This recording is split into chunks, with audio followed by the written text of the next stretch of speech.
Hey, want to learn a lick?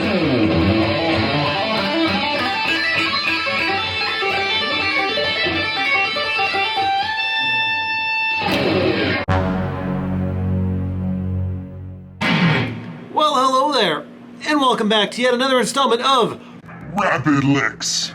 Alright kids, so today we've got a whopper of a rapid lick on our hands. We are going to be taking a look at this shred run that I put together using the Pentatonic Dominant or Dominant Pentatonic scale. Yes, that's a scale you may not be familiar with, which is why this is going to be an interesting and curious lesson. Anyway, this isn't the most common of scales, which is why I put this lick together. I was trying to find quick and efficient ways to zip around like a madman while using this scale. Anyway, enough of my jibber jabber. Let's get into it.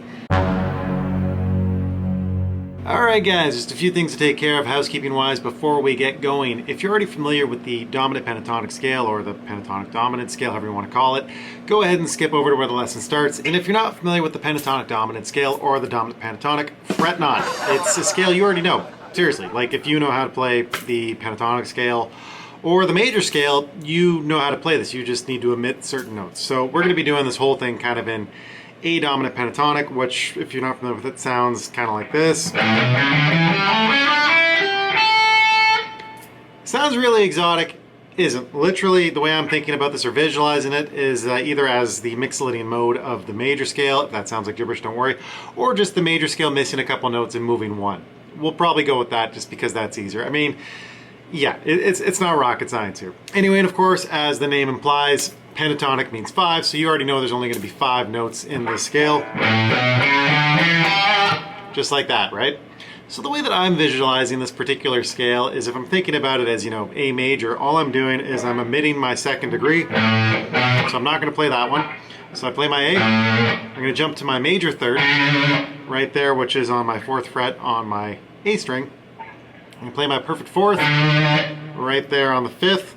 And I'm going to play my 5th, of course, which would be the E up here on the 7th fret. And this next part here is really not rocket science. Think of it almost like an A minor pentatonic if you want. We're looking at a minor 7 located right there on your D string on the 5th fret, and then of course you resolve that to an A. So really, I mean, if you're more of an A minor kind of person, you think of things that way, we already know the A minor box shape, right? You can still play that. Just take your pinky finger and move it up 1 fret. So now you got this.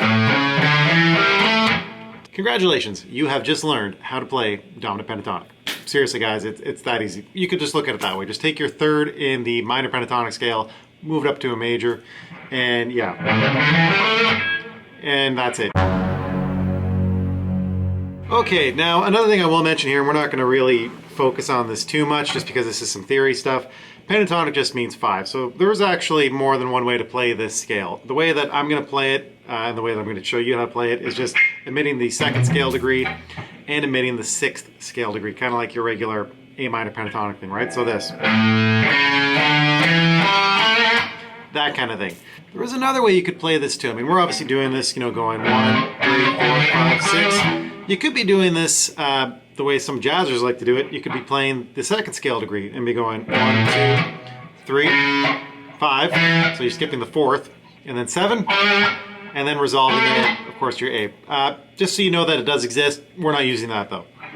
For me personally, I really like the sound that we get if we use the 4th there. I find that makes it sound a little bit more exotic. Anyway, enough about that. The lick. Okay, so the lick itself is going to be using nothing weird here, guys. We're going to be using exactly the scale I just showed you. I'm going to do this kind of in a stacked approach, which is going to more or less just repeat itself, and that makes everything easier. And I don't know about you, I like easy things. So, all I'm going to do is I'm going to start everything off by hitting an open string all the way through all 6 of them and then just doing hammer-ons, okay? And the reason why this works is the only note per se which isn't in the scale that we're using, the dominant pentatonic, is probably the B on the B string when that's open. But that's okay, because if you remember, the way we were looking at this, B is technically the 2nd, it's still in the Mixolydian scale. We'll just consider that a borrowed grace note. Anyway, enough of that. Here we go. Here's what the entire thing sounds like, played slowly.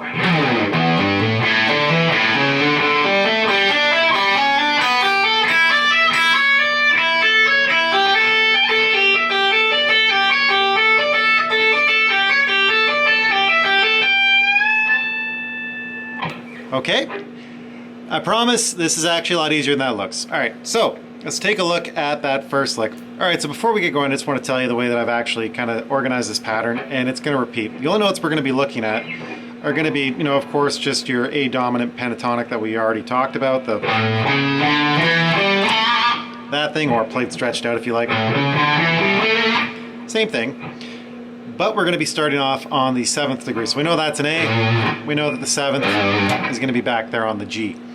So the notes we're going to be looking at, and I'm just going to show this to you on 2 string because it's going to repeat. The 2 notes we're going to be looking at, of course, are going to be the 3rd fret on the E string here, the G, the 5th fret, which is the A, and then once we get over here onto the A string, we've got the 4th, the 5th, and the 7th fret, right?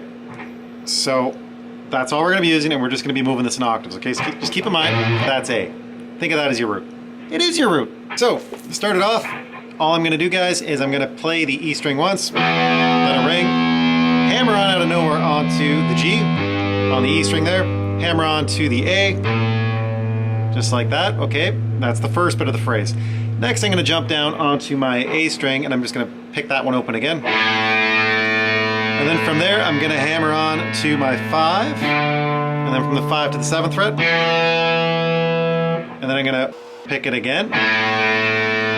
And then I'm going to hammer on to the 4th, and then to the 5th, just like that, okay? So here's what we got. You follow me? All I'm doing is picking, hammering on, picking the next one, picking again, and just doing hammer-ons. Really simple, nice and easy stuff. Just like that, okay? Perfect, you got it. Trust me, that's it. This is the entire pattern. Okay, so now that you've got that part down, what we're going to be doing next is, again, think about A as your root, which locates everything. We know the next A is going to be over here on your D string up at the 7th fret. So, we want the G, which is right behind it, which is the 7th degree of the scale. So, as per usual, we're going to be just playing right here on the D, open, and you're going to hammer on from the 5th to the 6th. And then, of course, following the pattern we just did, you're going to do the exact same thing you did back here, but now we're just on 2 different strings. Play the G string open, hammer onto the 7, hammer onto the 9, play the G string open again, hammer on right there to the 6th, and then to the 7. Okay, so this is that little phrase. All right, nothing too crazy, right, guys? Okay, so all together up to that point, here's what we got. Right, you can already see the pattern emerging. So, knowing that, what you need to do next is find yourself another A, but on the B string. And we know we've got an A right up here on your 10th fret of your B string. But of course, we want the one right below it, which would be the G, which we know is right here. And that, of course, is your 8th fret of the B string. And what we're going to be doing is you play the B string, open, hammering on to the 8, hammering on to the 10, and then you're going to jump onto your E string, and we're just repeating the exact same pattern. So you play that one open, hammer on up here onto the 10, hammer on to the 12, open, and then we go back, hammer on to the 9, and hammer on to the 10. Okay, and that's the entire sequence. You can just go back here and end on an A, or end there on an A over on the 10th fret of the B string if you want. That's more or less the bare bones of how I want you to visualize this.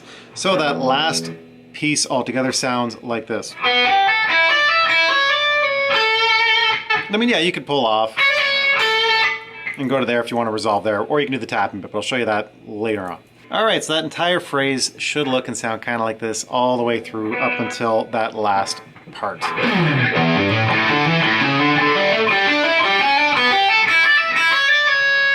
And I just pulled off there back to the 9th fret. And again, you can just resolve it right there to like the A, which is on the B string on the 10th fret if you like, or go back here and hit one there. It doesn't really matter. Whatever works for you guys, okay? Sound good? Okay, so this is the part where we get into the way I finish this with the tapping bit. And I mean, you don't need to do this, but if you want, go for it. You saw, what I was doing this in the intro video. When I got to here, and that's more or less the end of our phrase, I plucked on the open E again, and what I did was I hammered on from right there, which would be the 5 on the open E, with my pinky all the way up there to the 9. Big stretch. I kind of like the way it sounds. And then from there I play it open again. And then I ended up doing hammering onto the 3rd, and then hammering onto the 5th, all on the E string. And of course, you can already see I'm just following again that A dominant pentatonic scale. Nothing weird going on here. So, again, just for that ending piece, you did the hammer on here. Just like that. Now is where things got a little bit weird. I think I started tapping. So if you want to tap, by all means go for it. Alright guys, so the tapping part's a little bit tricky. I'm going to try and explain this to you. So, basically you've ended that, phrase, with the walk down's kind of like that, just hammering on down the scale with the open string. Once you stop here on your 5th fret, what I'm going to do is this little run.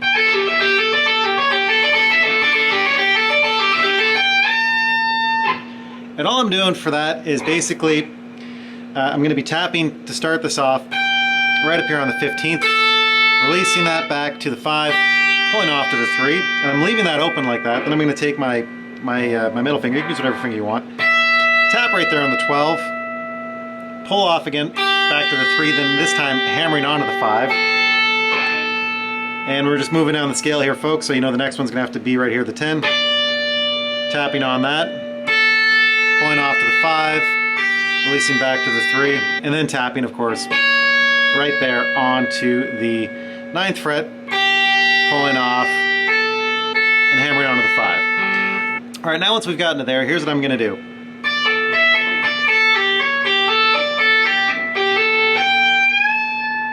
Now this is a little bit more complicated. We ended like this, so basically you've just hammered on out of this tap sequence onto your 5.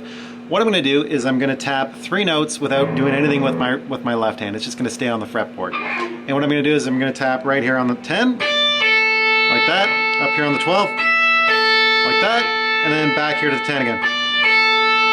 Okay, so here's what we've got all together up until this point. Okay, and this is where things do change. Now when you pull off, pulling off back to the 5, pulling off back to the 3. Okay, so this is what we got.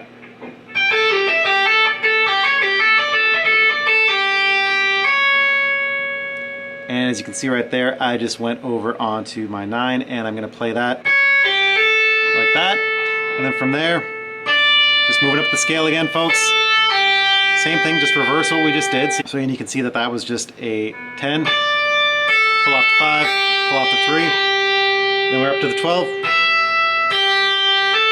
3 to 5, you're seeing this here. And then after that, I'm just going to hammer on out of nowhere after that phrase right here to the 15th fret. And yeah, this was kind of a clever little thing, or maybe not really. Bend that up to the 17, which of course would be the A, and we're an A dominant, which makes a lot of good sense. Now, you obviously can't bend it using your middle finger. The way I'm doing that is I'm using my fretting hand and bending like that, but of course, after I hit it. And just use your ear and listen when you hit pitch. And that's it. So that entire tapping sequence together from that part looks and sounds kind of like this.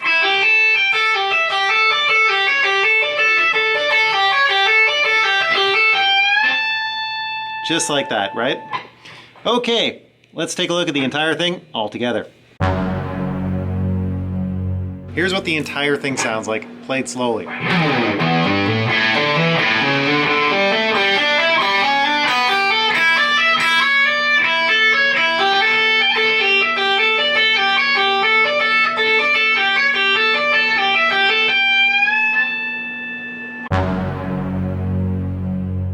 Alright, and that entire thing played a little bit quicker.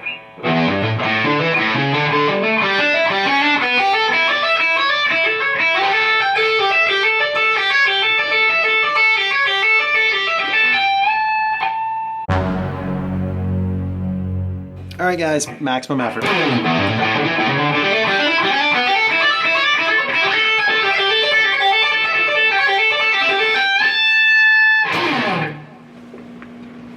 Anyway, so there you have it. One pentatonic dominant shred lick thing, taking advantage of some open strings, and just a repeating simple pattern to try and make this easy to digest.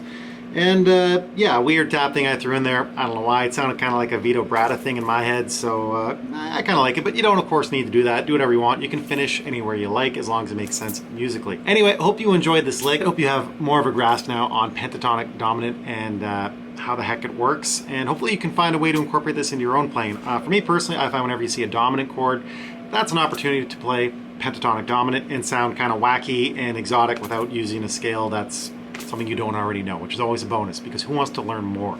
Nobody. Anyway, again, guys, that's it. That's all I've got for you today. Hope you enjoyed this. Hope you learned something. If you did, please make sure you hit that like and subscribe button to help this channel grow a little bit. And as per usual, just keep on shredding, and we'll talk to you in the next video. Bye for now.